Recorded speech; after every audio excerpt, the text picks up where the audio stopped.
Take a look at the history of tarot today, and most of what we know about tarot is in the history books, and the debate has been going strong around the origins of tarot, where and when the major and minor arcana first were used. It's unknown, but it's probable they developed separately and then merged as they were brought together around the 15th century.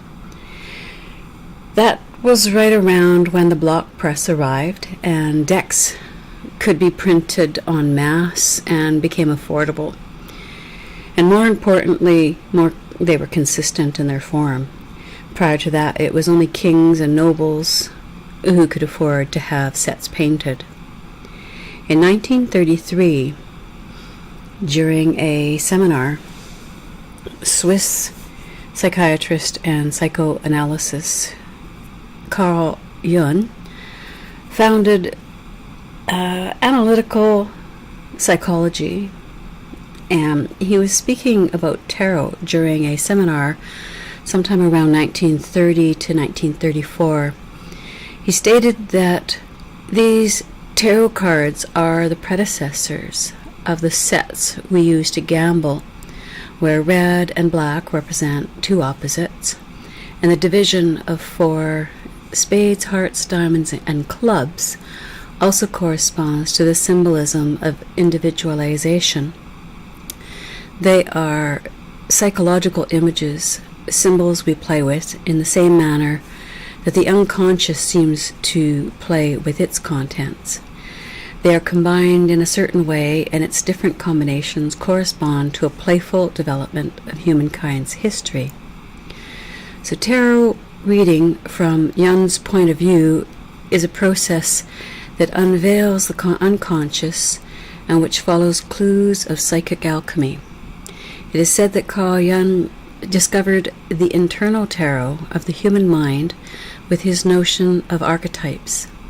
And it could also be argued that tarot was already an underlying layer of the collective mind, which is where archetypes are printed, those fundamental images that constitute the psychic constellation of the human being.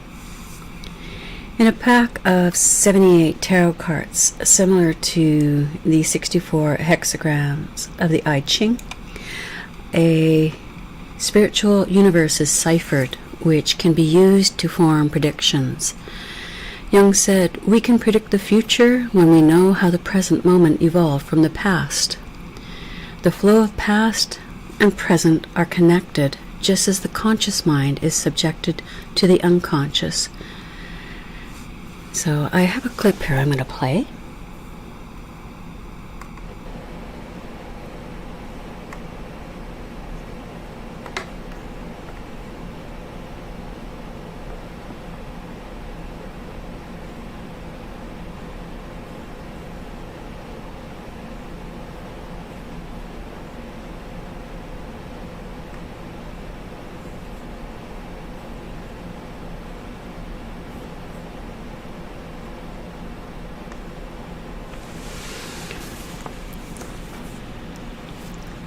Well, I don't have the clip, but it basically, he is saying in this clip, we can predict the future when we know how the present moment evolved from the past, and that is really, really important.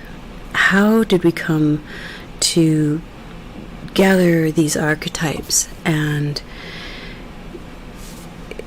one of the greatest contributions Jung made to psychology was tracing the parallels between mental processes and alchemical processes that seek to transform. So symbolically, this was alchemy, where they were trying to know the process to transform something to gold. So when people talk about alchemy, that is the process of transformation, basically. So with hopes of following in solid gold footsteps, I had Carl Jung's tarot, the Jungian tarot, and it was developed as a visual introduction to the Jungian psychology. sorry that I had missed that video, but the deck that is made, the Youngin Tarot, was done by Dr. Robert Wang, an internationally known artist and art historian who specializes in the history and evolution of symbol systems. And the deck was produced by Marcus Aurelius Press. So I want to thank you very much for watching and being with me while I embark on new tarot adventures. I do hope you'll come along with me as I ride along through Red Dead Redemption or Valhalla and new games as they come out. Thanks for watching, and bye for now.